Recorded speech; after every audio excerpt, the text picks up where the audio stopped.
My name is Athena. I'm a stand-up comedian, writer and podcaster and a parent, which you all know is lots and lots of fun, but does leave me wanting for adult conversations. So to make up for what I lack in adult conversation, every now and again, I invite a friend round to keep my company. Obviously, I haven't done that. Don't snitch. No one's come round. I'm on my in my yard by myself, actually with my baby, who I've got a new one. I had a new one since the last podcast. Hello.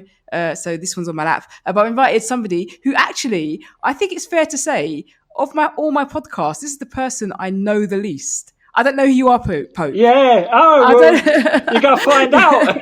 We're going to find out. And the reason why that's significant is the podcast started for me to hang out with my friends, but now it's kind of, I've run out of friends, basically. So I've had to expand it slightly. But also, because people can't come around, it seems to make sense to have people on the podcast who could be anywhere in the world. Who might rob anywhere, you. Exactly. Even though I wouldn't trust in my house. Yeah. I can have them on the podcast. Anyway, Pope Lonergan, welcome to Keeping Athena's Company. Thank you. How are you? Thank you for inviting me. No, I'm good. As we were saying, congratulations on the new baby as well. Thank you. Yeah, thanks. He's quite nice. How's it been? How have you found it? The sort of at home schooling and stuff with all the kids knocking about. Well, my ones are too young. So my first one's 2 years old. So homeschooling for her is like, what's your ABC? Like, that's not very challenging. Yeah. So, or like, don't eat off the floor, things like that. So homeschooling is quite basic. And this one now is 6 weeks old. So, there's literally nothing I have to teach this baby. Like, just. He cries when he's hungry, he gets fed, he wets himself, I change his nappy. Yeah. So I'm in the sweet spot, I think. If you've got kids in school, that's when it becomes stressful. I'm in the early years sweet spot. And even though we're in lockdown 3, they've kept early years childcare open for some reason. Oh, perfect. Oh, there you go then. Yeah. It'll be perfect until we've all got COVID. Then it won't be so perfect. Yeah. But I find that quite incredible that I can still take my daughter to somebody's house and she can mix with 5 other kids and an assistant. And I see other parents in the corridor and we're all pressing the buzzer to go in. And, this it's some pandemic behaviour. Exactly. I mean, reading the big sort of New Yorker article about the last year, and they were saying there's a historian talking about 1918, and they're saying all the mistakes, when it comes to vaccine research, obviously we've had exponential development and technological advancements and stuff. But when it comes to the basic stuff of keeping the virus at bay preceding the vaccine, it hasn't really advanced that much since then. So we're implementing all the same strategies as we implemented back in 1918. And we're also making all the same mistakes. Like everything we're doing wrong now is what people were doing wrong then. And they said it's like a matter of when it comes to different procedures, it's a matter of layering. So you put all these different things in place, like whether it's the masks, whether it's shutting this out, the other down. And it's like Swiss cheese. Each of the layers on their own is really porous and will create mistakes. But layering them all together is pretty solid. It provides a pretty solid bulwark against the virus. But they're removing layers left, right and centre. And that childcare thing is an instance of that. It's like that particular layer, there's a big gaping hole in it. And that's which will prevent us from mitigating the spread, which is just, same mistakes. People learn nothing from 1918. And my theory is that this government has to provide financial assistance to loads of sectors, right? Yeah. And it's just saying to itself, okay, well, how can we just avoid this? And so it doesn't want to bail out nurseries or childminders. Parents will have to pay childminders if they keep their kids at home. Yeah. So it basically puts the burden of responsibility on the parents. So I know someone who's got a vulnerable child and she's really stuck because she's thinking, my child can't afford to get COVID, but at the same time, if I keep my child from childcare, that's costing me £1,500 a month. How have you? I know that you work in care. Yeah. Have you been vaccinated? I haven't been vaccinated. I haven't been offered it yet. I won't sort of go into it because I've cleared it up with the person, but I was having a bit of a back and forth with someone about this, and I was saying like when it comes to this kind of thing, and there's still a limited supply at the moment during the rollout, they have to adhere to something called bureaucratic triage, which is just like, normal triage in an emergency situation where you prioritise the ones who are the worst off, who are on the cusp of death or whatever. I said, and I'm looking after people where I have direct contact, like me. If I go in asymptomatic and pass it on to one of the people I'm caring for, there's a really, really high chance that they'll die because they come into that bracket. And I was saying that's why I'm not saying teachers shouldn't be vaccinated. I think teachers definitely, they're doing an incredible job. They need to be factored in to this decision. But I said that there is a reason that carers of people who are elderly or working with vulnerable people have been prioritised, and that is why. But it's just like degrees of separation, isn't it, between being infected and who might potentially die. And I haven't been offered it yet. But I'm in a sort of ethical quandary because I only have to do I've gone back to care work, and I only have to do about 20 hours of care a week now. It's only like 4 5-hour shifts. And I don't know, I'm just thinking, like, am I potentially depriving someone of the vaccine who might need it even more? Like, I don't know. But then also I'm not taking it to protect myself. I'm taking it to protect the people I'm caring for. So I've sort of I've struggled a little bit with that decision. But well, my name is Athena, the goddess of wisdom. Yeah. So this is how I adjudicate on the matter. Yeah. This is my judgment. Yeah. You work in care. You are, like you said, you're coming into contact with vulnerable people, so you should have the vaccine. Great. Okay. I think that the approach that a lot of people are taking, and this is the approach you're taking, is that this vaccine is really important. We have to make sure it goes to the right people. But the government should have bought enough of the vaccine to vaccinate everyone who needs it. Yeah, it shouldn't exactly. be us thinking, I don't waste it on me. It shouldn't be a precious resource. Yeah. It should be something that we have in abundance. That's the whole point. That is a strategy that the government has chosen to beat COVID. It is said we are not good enough to control society and to implement laws or arrangements to control the virus. We're useless. They haven't been able to do it. They've had a year and it's gotten way out of control. So all they can do now is vaccinate us. So that means they need to have an abundance of the vaccine so we can all get it and not hesitate. That hesitancy is what is going to make their strategy not work. Obviously, their incompetence too will probably make it not work. But make anybody who feels hesitant, either because they think they want it to go to someone more worthy, or through vaccine fear or vaccine cynicism, that is what's going to kill. What I found really interesting is that there's not much information out there to stop vaccine cynicism. Yes, yeah, that's so right. Because I mean, a lot of the people I like, my loved ones, who, if any of them, I'd say, I'll lightly describe them as vaccine skeptics, but not because they don't trust the science behind it or they don't trust the vaccine in itself. It's that they don't trust the government's incompetence. And like you said, the government not releasing like an advert with a breakdown of what's contained in the vaccine, or how they came to create the vaccine, and what were the factors that helped to expedite the process. The fact the government's not released any of that in a kind of clear, far, wide-reaching way, is part of the problem. It's like people just do not trust this government, and when you have stuff like clientelism and cronyism, where they're giving manufacturing contacts, like Matt Hancock gave a test tube manufacturing contract to the bloke who owns the pub down his road, that, like, the madness of that when that stuff's happening, then you're like, oh, okay, I don't know if I trust, I don't know if I trust it for that reason. But then you just get mad kind of vaccine skeptics if it shrivels your penis up and gives you every type of autism or whatever.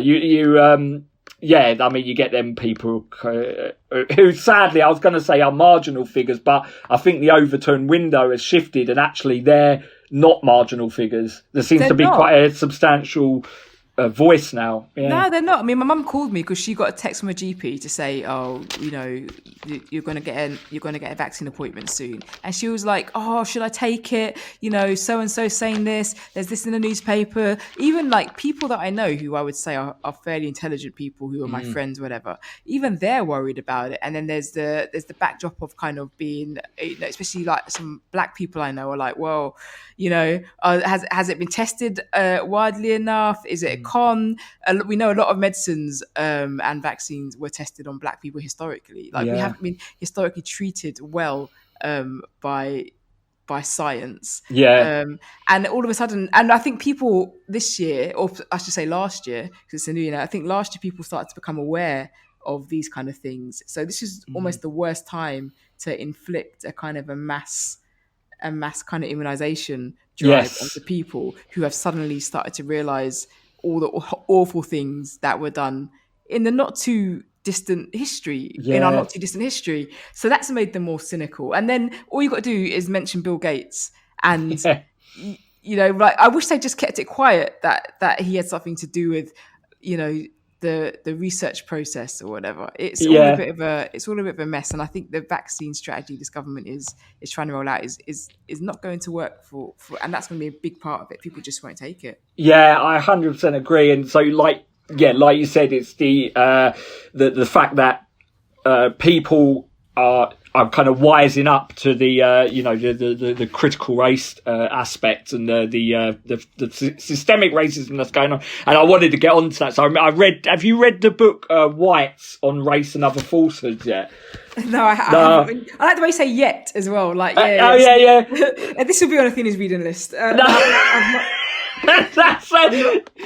not read it. No. Right. I say, by the way, I say "yet" with every book because I don't want people to think that I'm like I assume I get them think that people think I assume they don't read or something, or that I sound elitist or something. I just get really I'm very class conscious as well because I'm working class, so I get a bit chippy about little things like that if it's said to me. So I think like, oh, I can read. Like I can read that book. You don't have to tell me about that book. I can bloody read, mate.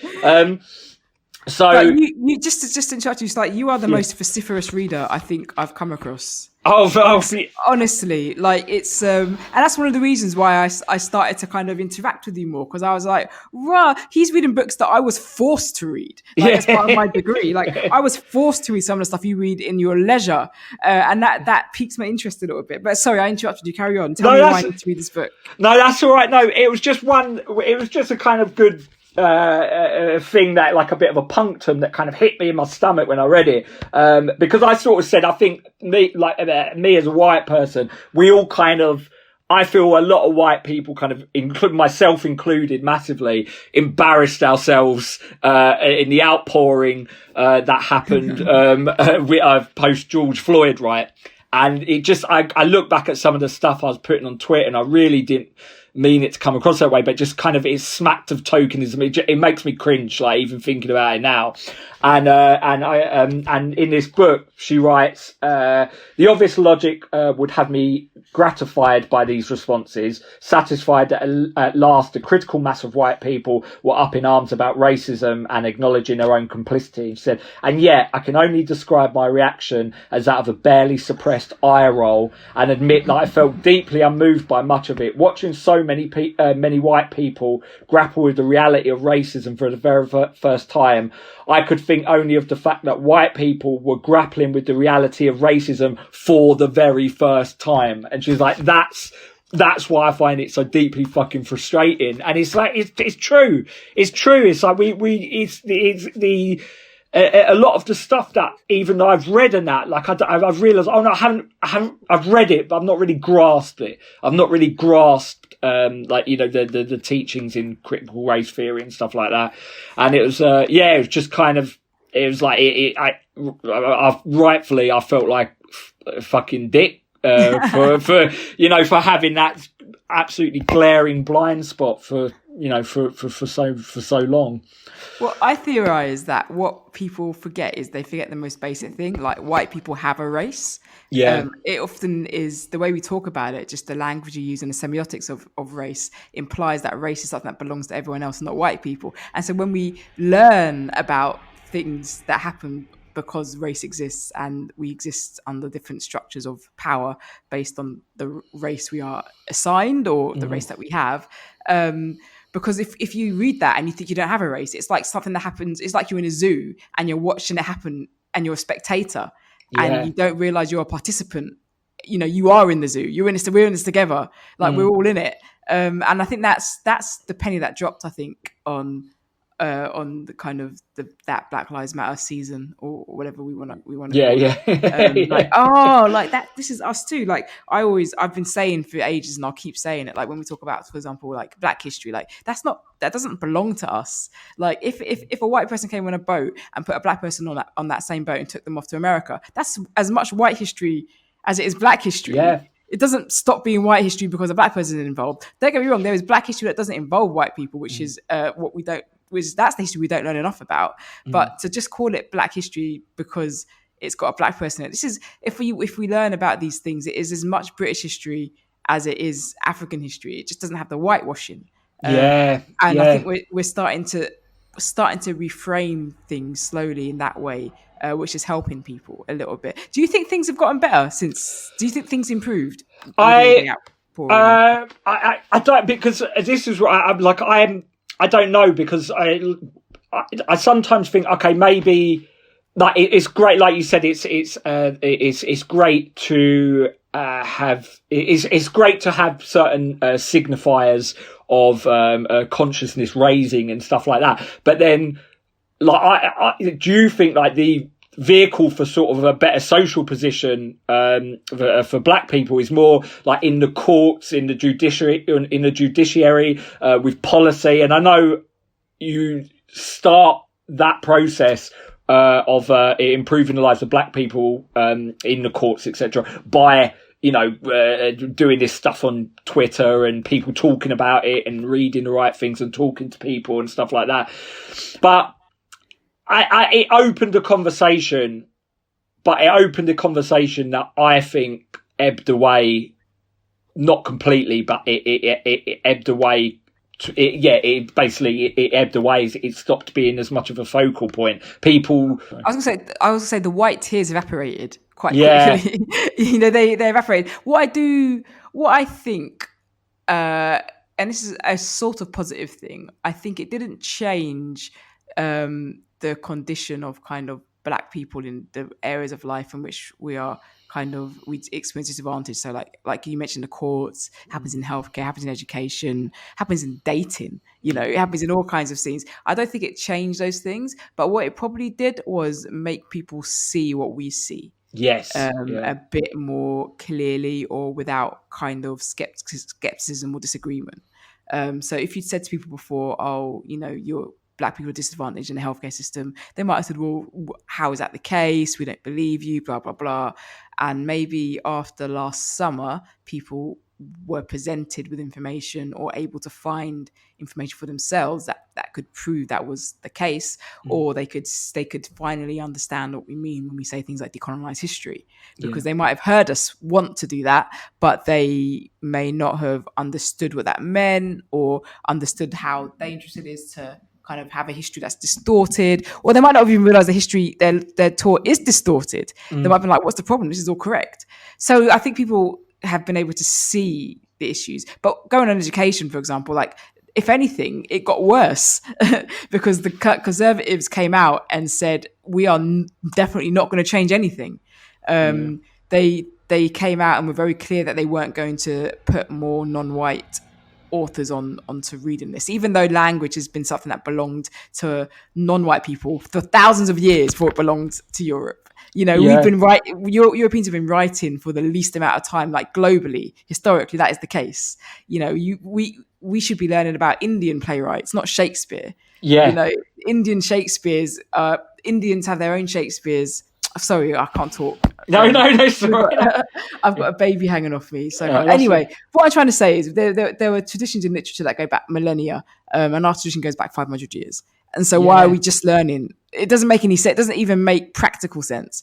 So anyway, so we can now maybe see that's the issue, but until the government does something about it, unless you make changes in your personal life, I think that's change. I think that's what will happen. Like, and it's weird. It's weird you say use the word practical there. So I was just going to make a point. Like, I think you're so right, and I've said about the curriculum changes to include stuff that's just outside white colonial history, and also showing about the absolute fucking horrors of our colonial history, because that was something that was excised from my curriculum at school. No idea of it was kind of like we rushed in, good, benign people, had a civilizing effect on other people. We brought all these good things, and this madness of that I have to say now is a form of indoctrination. What we were taught at school, people talk about radicalization, indoctrination, and it's usually applied to, Muslim clerics and stuff. What we were taught at school, that's a form of indoctrination, right? To embolden and strengthen the white mindset and the idea of white supremacy in the world. There's conservatives and centrists who are really conservatives, and for them it's easy to mask the deeply ideological drive of the Tories with something that's encoded in the DNA of their ideology, which is pragmatism and common sense. They always put everything they do down to pragmatism and common sense, so it makes them sound as if they're anti-ideological. But then we see apparently clear-eyed conservatives or economic rationalists turn into a COVID skeptic death cult while wearing steroid-enriched poppies on their chests and spewing up a load of stuff like Christian British mythology in order to get the Brexit vote through. And you think, no, they're as dangerously ideological as anyone said. There's a zealotry to what they espouse as well, but under the guise of common sense, completely. And there's been a weird kind of I'm going to use a word that doesn't exist. There's been a weird spaghettifying of the political spectrum recently. In a way, rather than there being a line and you're on one side of it and you're left, and then your other side you're right, it's all kind of messed up. There's no consistency anymore in what people want. People want lockdowns, but this is a very right-wing thing. They want the police to arrest people who are breaking lockdown. They want to snitch on people who are breaking lockdown, and left-wingers are doing that. They want that authoritarian control. And then you also have right-wingers who are the skeptics. And it's all very inconsistent. It's almost like it doesn't mean anything to be on the left or right anymore. Now all that matters now is your opinions. Yeah, mate, 100%. And I've said this, I have real problems with there's a strain of puritanism and proselytizing on the new left, for want of a better word, right? And so sometimes I feel really politically homeless from the left as well, because I see, like you said, the people wanting to snitch on other people, and people wanting to set a moral threshold that is unattainable, and policing other people's moral purity and stuff like that. And I think there's accountability, there's consequences to what you have to say. I believe people have a right to say whatever they want to say, but then they've got to face the consequences if a consensus forms that what they've said is, a dickhead thing to say.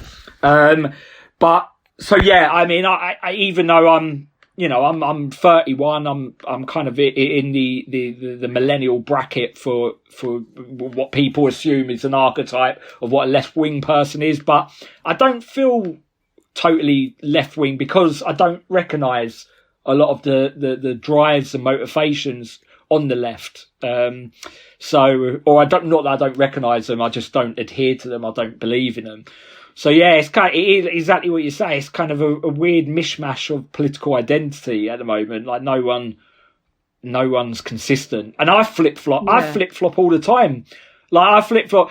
Now I'm talking about critical race theory. I'll probably be a racist tomorrow. I flip flop all the time. I don't know where I stand, but I always, if I have to, I identify myself in a way. I say, I'm a Quaker anarchist, or I believe in some anarchism. I'm sort of an economic socialist, I think, but then I'm a cultural libertarian. I'm probably more aligned with the right, or whatever the right is now, when it comes to, I don't know, stuff about speech and that. But, it's a boring argument. Like, I hear these conversations all the time. It's, yeah. So, but what I'm saying is I don't know what I am. I'm some kind of Frankenstein at the moment when it comes to my political allegiance. I have no idea. But I think most people are, and that's something we don't acknowledge a lot, because we like kind of binary kind of conversations. We like to be able to get on a hill and die on it, and not to like look at other hills that we'd like to die on. And what you said kind of sums it up. Like, we are right wing, or we lean to the right on some issues and lean to the left on others. I'm probably the opposite to you in that I'm kind of like a socialist economically on some things, but not on other things, if that makes sense. I don't really have a problem, for example, with landlords. I get really frustrated when people fixate on the existence of landlords being the issue. It's the absence of rent control that's the issue. Like, someone's got to own the property. Like, I don't really care who owns it. All I want is that it is leased out at a proper and reasonable price. The people who charge too much for their properties are scum. If they charge less for their property, then that would be fine, wouldn't it? So that's the issue. So I'm not sure, and I would suggest that the conversation now on the socialist side of things is to kind of, do away with ownership of property and everything has to be publicly owned and whatever. So I don't agree with that. So I would say I'm probably not as economically socialist as the kind of the consensus is a bit more extreme than it would have been maybe 10 years ago. So I don't really align myself with that. However, culturally, I'm probably more left wing. Like, I don't think humans can handle free speech. When we have it, we're just awful with it. Like, we're just so. I think free speech as a concept is a beautiful thing, but people aren't beautiful. People are just awful. And I like the idea of political correctness, because when we didn't have it, we were saying all kinds of horrible things on a daily basis without consequence. So, but I guess this is a long-winded way of saying, like, what you're saying is completely correct. We have different views depending on what we're talking about, and that doesn't make us contradictory or hypocrites. That's pretty much how things work. Like, it's okay. I use the word progressive a lot. So I say, rather than being left wing or right wing, I call myself progressive. So I think, what's the problem? What's the solution? That solution might come from the left or right. That doesn't make it right or wrong. It just means that things have a political identity, because politics is a science. That's perfect. That's exactly it. And we don't, it's like the Walt Whitman thing of like, we contain multitudes. Like, I always bang it out. It's just a really succinct way of just going like, we're all complicated, guys. But we are, like, we are. I find it very rare to meet someone who has a totally closed, coherent ideological system. Everyone is always like a mishmash. And that's why I mean, you do, I mean, we need convictions. Like you said, we need convictions about some things. Like, I think any time I see someone being robbed of their dignity, like, I'm never going to tolerate that ever, like in a situation. But then it's like, like you said about like free speech as well. Like, I don't think I'm a free speech absolutist, because I think we have to also balance like liberty, or there's like a complex negotiation between liberty and then social responsibility, between like having freedom of speech, but then having decency towards other people. Which is why I find the circular argument about it's a circular argument, and I find it quite boring. So it's like someone says something and it's offensive, then someone says, why did you say that? It's offensive. And they say, I can say what I like, stop trying to silence me. And then someone says, well, I can say I'm offended, why are you trying to silence me? And then they go, well, no, I can say what I like, why are you trying to silence me? And it's like this circular conversation. It's like that thing, someone being offended and then saying they're offended, that is free speech in action. I think a lot of people want free speech to be a question of, I want to say whatever I like with no right to reply. Which isn't free speech. That's just, you might just sit in your house and just talk to yourself. That's just, you're being a fucking lummox. Like, just shut your mouth of exactly that. I say, like, free speech, but with consequences. That you say what you like, but you will have to face repercussions if what you said is, deeply harmful to other people. The reason I was sort of talking about it is in the book I'm writing, I've got to a chapter around personhood, and it's got a lot of my dealings with those who either have neurodegenerative diseases and have dementias or form of that, and a kind of guy that I was friends with in the care home who had Down syndrome. And it kind of goes into, like, a lot of it will be like kind of like just anecdotes that are like silly or funny or whatever, and then there'll be some ruminations on this idea of personhood. And that was one of the things that I've started focusing on in that complicated negotiation between social responsibility and freedom of speech, and between liberty and decency. And it was interesting because of, like you said, those circular feedback loop arguments around free speech are so tedious. And it's just weird that, like, it's kind of weird that we haven't seemed to have moved beyond that.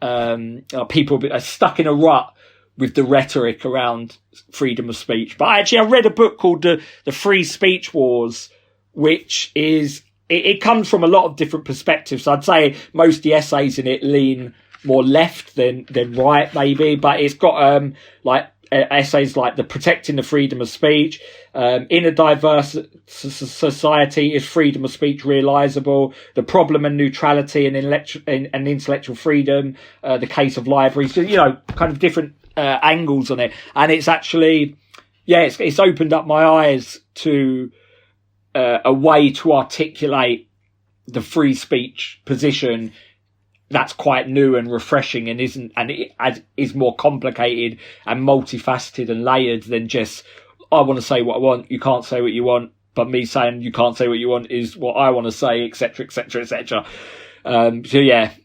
Sorry. And that's an example. No, but that's an example of the progress you can make when you do the work. I think a lot of us are so addicted to social media that's where we get our views, and that's where we refine or maybe change or challenge our views. But that's not complex enough or considered enough.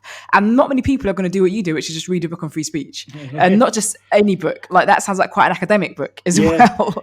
So I've always said this, that pretty much every answer to every problem you've got in the world exists in academia. You can do it. You can read all the academic books out there, in cultural studies or sociology and psychology or whatever, and history, and they're not all going to be consistent, and they're not all going to say the same things. But actually, a lot of the solutions we have are there. But who can be bothered? Like, who wants to read? Who wants to do that? Do people just want to tweet or go on Facebook? It's because, and that's the problem. For me, it comes. I'm actually quite a hermetic person. I'm a bit of an isolate. Like, the sort of three core best friends I've had since I was born. I've literally known them since I was born, right? And they're my three kind of best mates. And obviously there's loads of people in the comedy circuit, and like most of my socializing now that I'm clean off, I don't take drugs anymore or drink, is in like the daytime over a cup of coffee or whatever. But a lot of the time, if I'm not gigging or writing or doing a care shift, like now I'm back to doing that, I'm just kind of reading. I just read.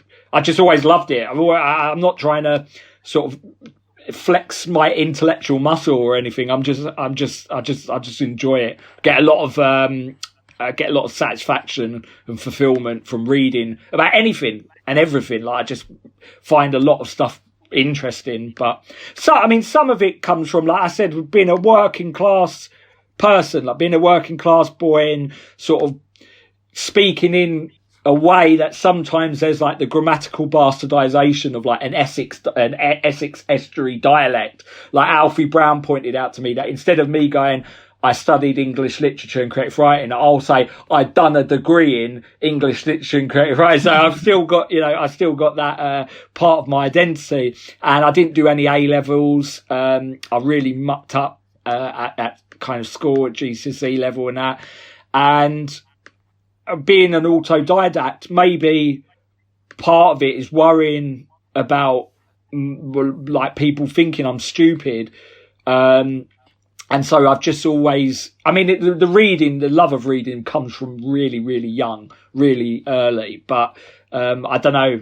Yeah, maybe some of it is a slight working class chippiness when it comes to education, and seeing people who have had an elite education rest on their laurels and never really move beyond a certain point, because they just they assume that they assume that they've got a kind of set store of knowledge and they never need to build on that. But I don't know. Yeah, that's the real problem. Like, we don't really champion lifelong learning. Yeah. At all. We kind of say, we look at people and they go, and we say, oh, you've got a good degree. Oh, you're complete then. You clocked it. Yes. You clocked education. And it's lifelong. Of course it's lifelong, because we change socially our view on things all the time. And what was acceptable 20 years ago isn't acceptable now. So if society learns, that means humans within society has to learn as well. Yeah. But you're totally right that people rest on the laurels in their education. You said, so you've been a lifelong reader, but you also said that you kind of messed up your GCSEs and your A levels. Yeah. So was that? Do you think was there any neglect on behalf of the state based on where you came from? Did you feel like you couldn't enjoy school because teachers didn't expect much of you, things like that? Yeah, 100%. So I just went to like a normal senior school. I never know. What's all just normal schools? What are they called? So I never comprehensive. So I went to a comprehensive, a comprehensive school. Yeah. I just went to one of those, and they had one teacher called Miss Abianca, who was my history teacher, who was incredible, and she was my tutor in the first 2 years of school and stuff. She was really brilliant and hands-on, and saw a lot of promise in me. The rest of them, I would never go back to that school if they invite me back to this was one of our people who used to go to the school. I wouldn't do it because the teachers were crap. All I ever was compared to my brother by PE teachers. He's very sporty, and was he older than you? He was older than me, yeah. And my dad, and they knew, my dad had played rugby and stuff, so they were constantly just putting me down for, me and my mate Louis were completely written off when it came to sports education. There was 5 groups, and they set up a special group 6 just for me and Louis, 2 fat boys, to be in, and we would literally just go around like throwing bricks bricks from trees at our PE teacher, and they just completely lost hope with us. We were just really naughty. We just mucked about. We got chucked out of our woodworking class for a year and a half, and me and Louis used to just do fencing with blinds that we ripped down from the windows and that. And it was just, teachers just kind of shrugged their shoulders, and just my art teacher was good as well. Actually, I did love art. It sounds to me like you needed boundaries. Yeah, I was just naughty. I was just a white. All I was worried about was making Louis laugh, and Louis making me laugh. Right. And we weren't popular, but we weren't unpopular. We everyone knew us and found us funny, but we were just kind of our own little unit, and other people occasionally came into our orbit and stuff. And then I did a BTEC in art and design in college. My college teachers were incredible. They were just unbelievable. I would always, Thaddeus Blower, the teacher called Mark Shedd, who used to come in with a duck in his in a pet duck in his basket. Sorry, let's dwell on this a little bit. A pet duck. He used to come in. He was a bit of a it was like a manufactured eccentric, but he was apparently the stepdad to Lily Allen for a year or so, or 2 years, and he was just a bit of an eccentric. And he used to have these structures. He invited me around his house, and he used to have this fortress of iron and rusting iron. He made these castles in his back garden. He was a bit like a weird bloke, and. What did he teach? He taught art and design, so and photography. And Thaddeus Blower, who was my other teacher, who was just a really gentle, lovely man who just saw, because I didn't have any friends in college, I had literally no one. I didn't have anyone at all. I used to have a shaved head or the same grey tracksuit every day, having been washed. And I used to listen to happy hardcore and stuff, but I'd come in and talk to my tutors about Milton's Purgatoria, or about Peter Cook, or stuff that they could relate to, and that so I really bonded with them. Do you think you're old beyond your years? I mean, yeah, I think I was then, yeah, because all the sort of the palace intrigue and little petty dramas that went on that just is the normal part of being a teenager. Like, I'm not being snobbish about it at all. It's normal part of being a teenager. It wasn't like, I just found that a bit boring. And I was sort of a drunk then as well. Like, I had insomnia and I'd stay up all night drinking, and I just very, very, very, very lonely. And so I just sought solace in either chatting to my tutors or reading. But then I would see Louis, like my closest mates outside of college, but they didn't go to the same college as me.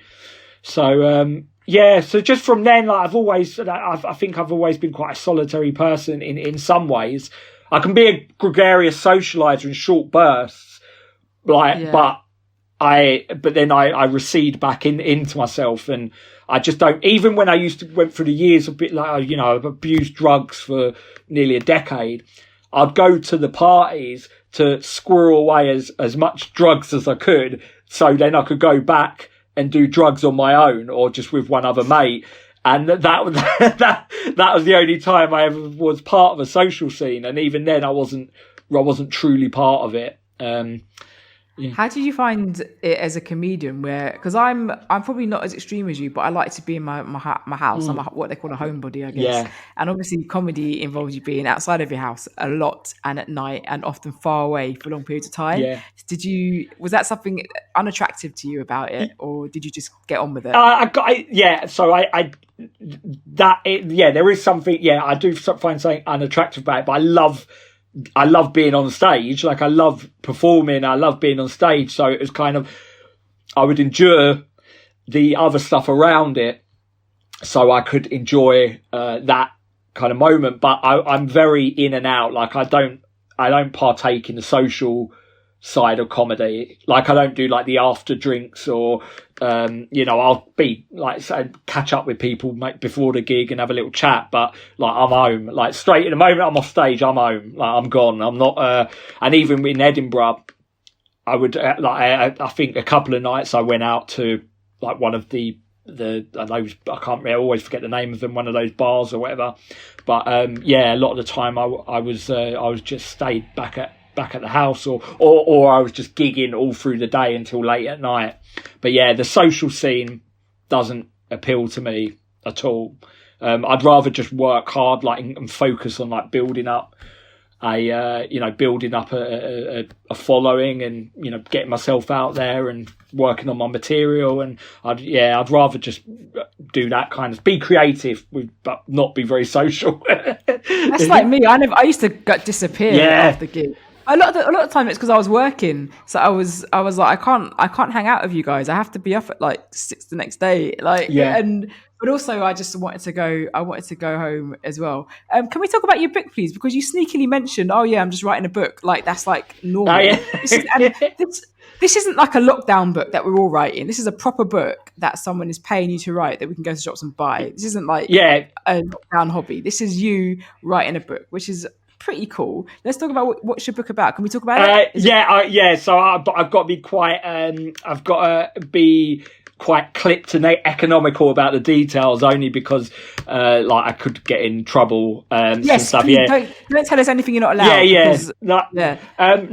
So it's with Penguin, Penguin Books, and it'll be a memoir about elderly care, about me in elderly care being a kind of primary focus, but then there'll be stuff about my like addiction to like prescription opioids and comedy, and there's like lots of like different digressions, and it's around sort of care work and about the interdependencies of care work and care ethic and stuff like that, but as a memoir. And I'm loving writing it. I mean, it's kind of like, I was amazed at how much they responded to it. Like a first time writer, she'd seen me do stand up comedy. And who's this? Is this your agent? No, so Sarah Kywinski, who is the one who's editing it. And she saw me do stand-up and saw these articles about me talking about having worked in elderly care and that. And she just kind of messaged me, and she commissioned me directly to write a 30-page proposal, which I put off for a long, long time. Stupidly, I'd got given this amazing opportunity, and I put it off for a long time because I was just worried about my precarious mental health, and I was worried about if I didn't, like, if I put all the work in to write this proposal and then it didn't happen, like, because I was worried I'd built my hopes up, and I don't know if I was mentally stable enough to deal with that disappointment. But then in the end, I thought, what's worse, like getting rejected or just doing nothing and never knowing what could happen with this book, and just being risk averse like that and just living in a kind of stasis. So I wrote a proposal, and they were thrilled, like they love it, like they really I'm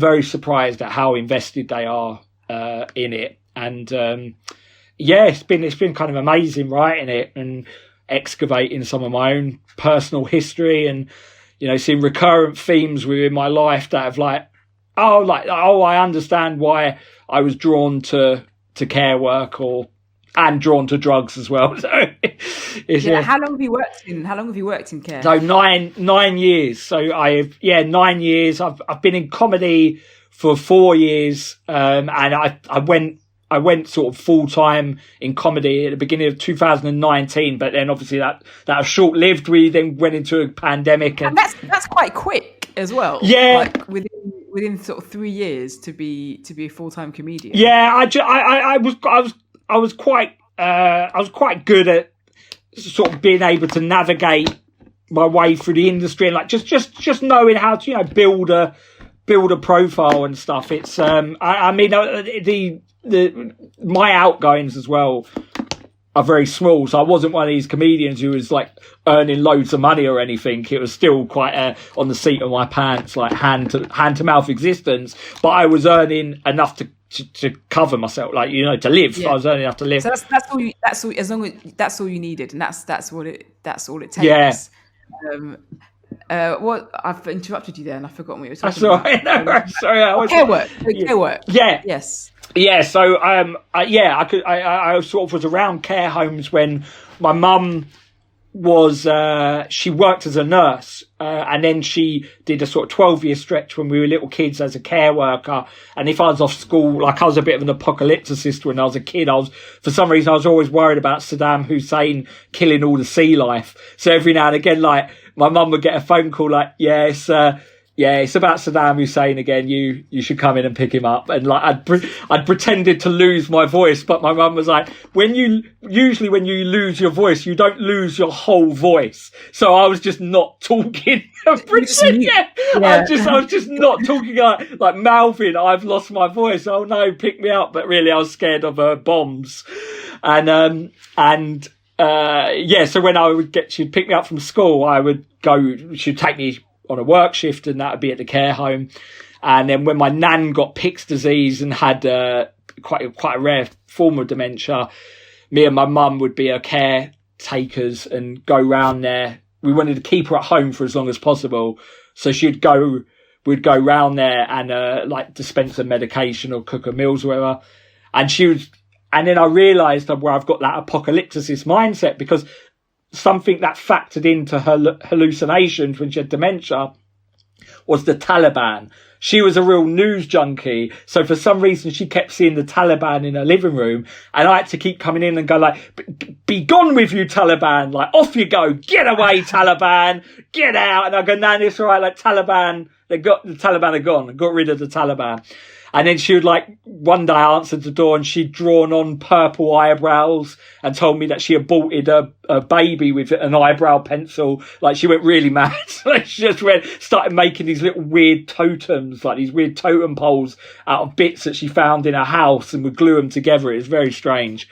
So having had exposure to a lot of mental health and a lot of stuff like that, I had a lot of patience and tolerance when it came to that stuff. So I think that's why I gravitated towards care work. I loved it, and I was really, really bonded with the residents, and the families always were like really relieved when I was on shift, because I had a really good bond with the people I was caring for, and still do.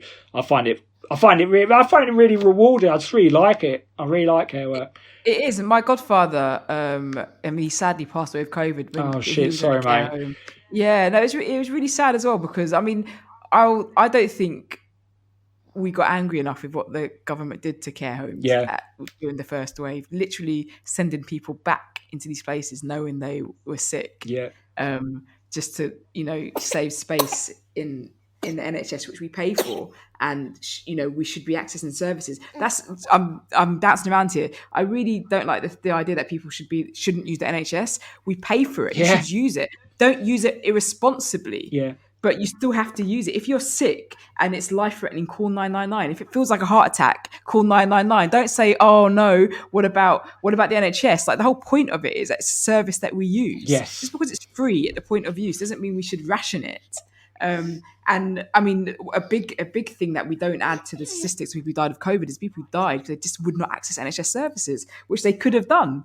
Because it was not overwhelmed in the first wave. Yeah. It did function. But anyway, I moved along there. But going back to care homes, it can be horrible when you put your loved one in a care home because you might have never envisioned it.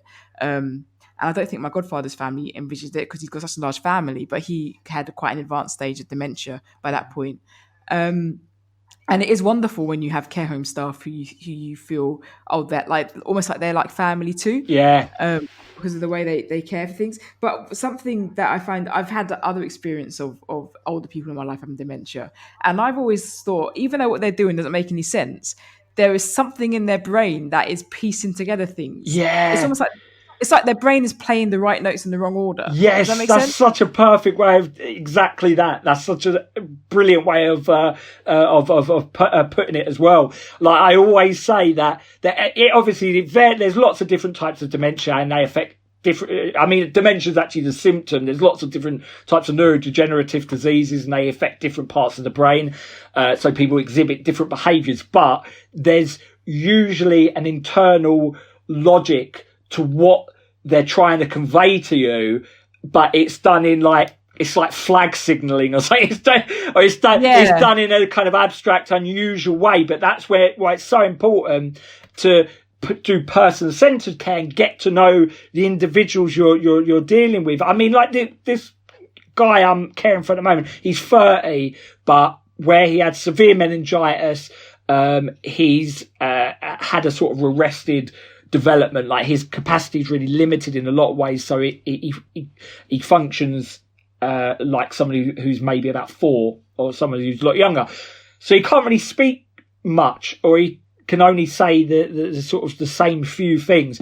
But I totally get now what he's asking for, what he needs, like what's worrying him, what's doing it. And it's like developing a relationship that almost transcends language in a way. It's 100% that. Like, what happens is people, residents who have dementia get really frustrated and disorientated or demoralized because people don't stay consistent with their version of reality. So rather than just going with what they're saying or what they're trying to convey to you, people go like, "Oh, don't be stupid. Oh no, that's rubbish. Your husband's dead. Like, stop saying that. Stop doing that. Stop doing this." And it's like, actually, they are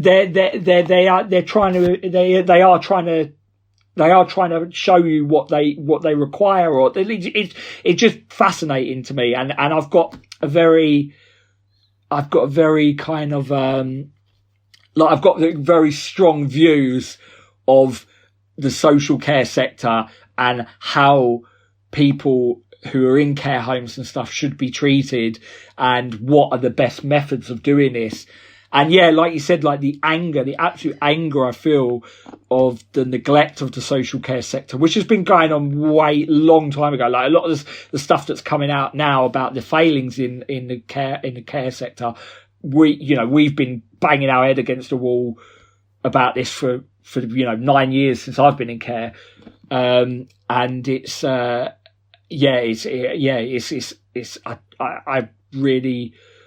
I really hope this might lead to some change, but I don't know. But it's I don't know if it will. Yeah. I don't know if it will. I remember, I mean, I'm 39 now, but I remember when I was at university, so 2001, 2003. So this is like a long time ago. People were having conversations about in the future having to have a kind of conscription service for care workers. Because there'd be so many older people in society.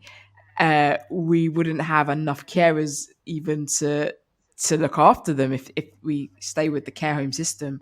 And if we don't suddenly start, looking after our parents in our own homes, or whatever, which is unlikely because we don't have our own homes to look after our parents, unless they want to give their homes to us. So it's hard to see how it's going to get better when the services required are going to be that much more demanded as the years go on. And and that's so weird because I talked to a panel of academics recently who wrote a good book called The Care Collective, and it's like they're called The Care Collective. It's called The Care Manifesto, and it's a manifesto of how we should create a society with a care forward approach with regards to like mutual aid, municipalism, and all that stuff, which I totally believe in. I believe in community and the communitarian kind of spirit and helping people on like a more local kind of grassroots level, and I think that stuff's really, really important. And I had mentioned care work conscription. I thought I'd invented that idea, but I didn't know that that's already in the ether, like people already having that conversation. And they don't want to invest in care work or professionalise care work because care was handed over to private equity under Thatcher, and all they're worried about is profit extraction. And these elderly people in the care home are really profitable commodities, and that's the only way they're viewed. That's the only way they're looked at. And so the amount of corners people have to cut because these effing companies who are pleading poverty, the company I work for, telling us to turn off electricity, telling us to turn off the heating. And that year, the CEO awarded himself a £2.2 million bonus. And all year, it's outrageous. It is criminal. And like I am, when the book comes out and have a bit more of a platform, I'm coming after those guys 100%. Like I've seen it, I've witnessed it firsthand, and it makes me sick. And then with what the government's doing now, it's just they have no regard for the care sector. They have no regard. They don't. They just don't care. And you don't have to be a particularly astute political commentator to see that. Exactly. Like it's quite clear. I read an article this morning, today in The Guardian, which is a newspaper that gets on my nerves no end. I don't know why I keep reading it. It's like, and it's really, there's always spelling errors in it. It's really annoying. But anyway, there was an article and it basically said there's one care home, I forget the area, and over Christmas they lost half their residents. They had about 27 residents and 14 passed away due to COVID. Or COVID-related illness. I mean, it's staggering. It's just staggering. I want to end this podcast not because I'm not enjoying talking to you, but because I don't want you to talk yourself out of a job. Until your book comes out, like just keep going until the book comes out. I would hate for the care world to lose you. So I hope that you get to keep a hand in it in some capacity. If I would, the people I was kind of going at then, like I don't work for them anymore. So luckily, the ones I work for now are actually they're a lot better. They're very they've got great collection of carers and seems to be run really well. So that gives you some hope. All right. That's a relief, but we're going to have to continue this conversation on Twitter, which I look forward to. I could probably talk to you for like 3 more hours. I feel like we've just scratched the surface of like topics. It's been great. It's been great talking to you.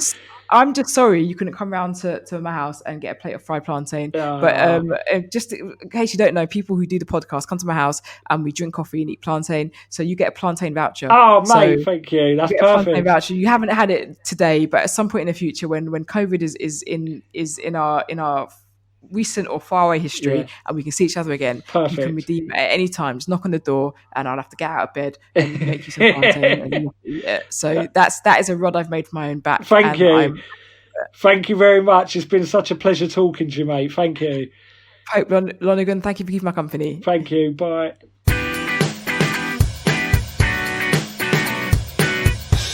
So that was Pope Lonergan. Pope, thank you so much for coming on. I'll tell you something. I couldn't edit down this podcast. I couldn't edit it. I was listening and I thought, I want to keep the conversation about Corona. I want to keep the conversation about free speech. I want to keep the lovely information he shared about his childhood at school. I want to keep it all in. He's such an interesting guy. I genuinely haven't met him. I just saw the kind of person he was on social media, the kind of books he was consuming, the opinions that he has, how open and friendly he is. And I thought, let me get this guy on a podcast, man, because I'm sure if I'd crossed paths with him in the comedy world, we'd definitely be hanging out more. So Pope, big up, thank you. And thank you, listener, for listening, because this was a long podcast and you got to the end. You know, we've got Instagram and Twitter and TikTok and this, that, and all other things, you know, demanding your attention. But you sat down for 60 minutes and you listened to this. So that's appreciated. I have one more favor to ask of you.